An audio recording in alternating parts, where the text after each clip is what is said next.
15 August 1947 रोजी आपल्या भारत देशाला स्वतंत्रता मिळाली। तेव्हापासून दरवर्षी आपण उत्साहानं आपला स्वतंत्रता दिन साजरा करतो। पण आजच्या पिढीला हे समजणं आवश्यक आहे की ही जी स्वतंत्रता मिळाली त्याला आपल्या देशवासियांना किती मोल द्यावा लागला आणि ती स्वतंत्रता टिकवण्यासाठी फक्त आजची जी अवस्था आहे त्या गोष्टीवर भर न देता आपला देश कसा उत्तरोत्तर प्रगती करेल आणि या पिढीला हे समजणं आवश्यक आहे की देशाची प्रगती कशात आहे आणि त्यांनी मेहनत करून कोणत्याही पोस्ट अचीव करणे, कोणत्याही पक्षाच्या किंवा कोणत्याही एका व्यक्तीच्या धोरणांना फॉलो न करता आपल्या देशाची प्रगती कशी होईल आणि स्वतःची समाजाची प्रगती कशी होईल, कोणताही जातीभेद पंथभेद न ठेवता आपल्या देशाची प्रगती आणि देश हा सर्वतोपरी ही भावना मनात ठेवणं अत्यंत आवश्यक आहे आणि त्या हिशोबानंच या युवा पिढीने तत्परतेने कार्य करावे आणि आजचे जे मॅचेस आयोजित केल्यात आलेले आहे ही स्पोर्ट्समनशिप असणे अत्यंत आवश्यक आहे आणि खेळाने युवकांची प्रगती ही होते आणि त्यामुळे एक संघशील भावनासुद्धा प्रेरित होते। युवा लड़के पूरे नशे में जा रहे हैं, इसको भी क्या एक मैसेज करेंगे? जी नशेची जी लत लागलेली आहे, MD सारखे पदार्थ जी युवा पिढी आज त्याच्या मागे ओढल्या जात आहे, तर नशामुळे खूप एकदम नर्वस सिस्टीमवर अटॅक होतो। सुरुवातीला खूप चांगलं वाटतं पण 6 महिन्यात ते 1 वर्षानंतर त्याचे पूर्ण मज्जारज्जूचे फंक्शन्स संपतात। त्यामुळे असा परिणाम होतो की त्याचे जे नॅचरल इमोशन्स आहेत ते संपतात आणि तो पूर्ण आयुष्यातून उठतो आणि काय चांगलं आहे आणि काय वाईट आहे समजण्याची पूर्ण शक्ती त्यांची नष्ट होते।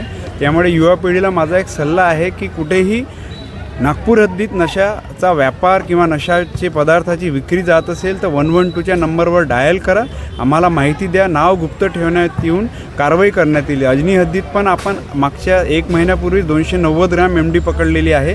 आमचं कार्य असंच अविरतपणे चालू राहील आणि नशे को थोड़ा सा खेल में रहना चाहिए, बाकी चीज़ों की तरफ ध्यान नहीं जाना चाहिए। जैसा अभी नशे का प्रमाण बहुत स्तर पे बढ़ चुका है, तो अपना यही बोलना है कि खेल पे ध्यान दो और अपने शरीर पे ध्यान दो। कितने टीमों ने इस टूर्नामेंट में भाग लिया? 26 टीमों ने इस टूर्नामेंट में भाग लिया है।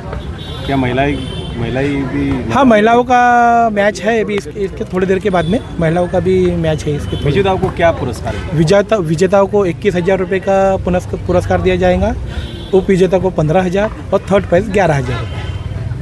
या टूर्नामेंटबद्दल एवढंच सांगू शकतो की विगत या ग्राउंडवर हे 4थं वर्ष आहे आणि आयोजकांचा उद्देश एकच आहे की जे युवा पिढी आहे सध्या नशेच्या आहारी जात आहे ते त्यातनं कशा प्रकारे ते नशेपासून दूर राहू शकतात याचा हा आमचा एक उद्देश आहे।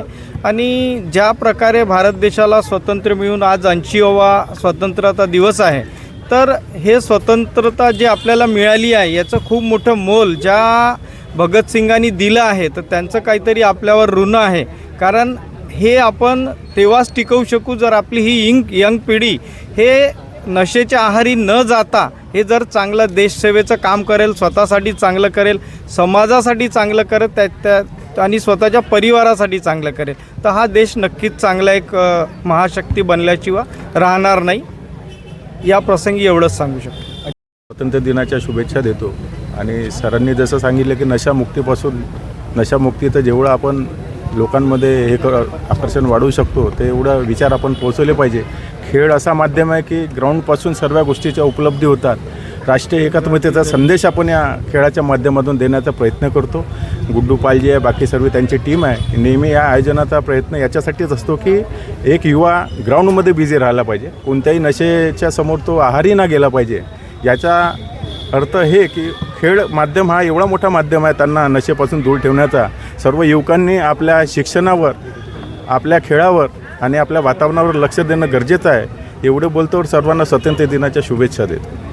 द्वारा आयोजित फुटबॉल का टूर्नामेंट ये विगत 15 वर्षों से, वैसे तो 2009 से चालू है, तो इन्होंने भी गरीब बच्चों और लोगों को खेल भावना के प्रति प्रेरित कर रहे हैं, जिससे कि बच्चे की मतलब नशे की मुक्ति की ओर से जाए, मतलब गलत प्रकार का कुछ ना करे। इसके लिए कार्यक्रम विगत 15 वर्षों से आयोजित किया जा रहा है। मैं गुड्डू जी पाल का बहुत बहुत धन्यवाद देता हूँ जो इस तरह का कार्यक्रम बहुत कम आर्थिक परिस्थिति में आयोजित करते हैं। धन्यवाद।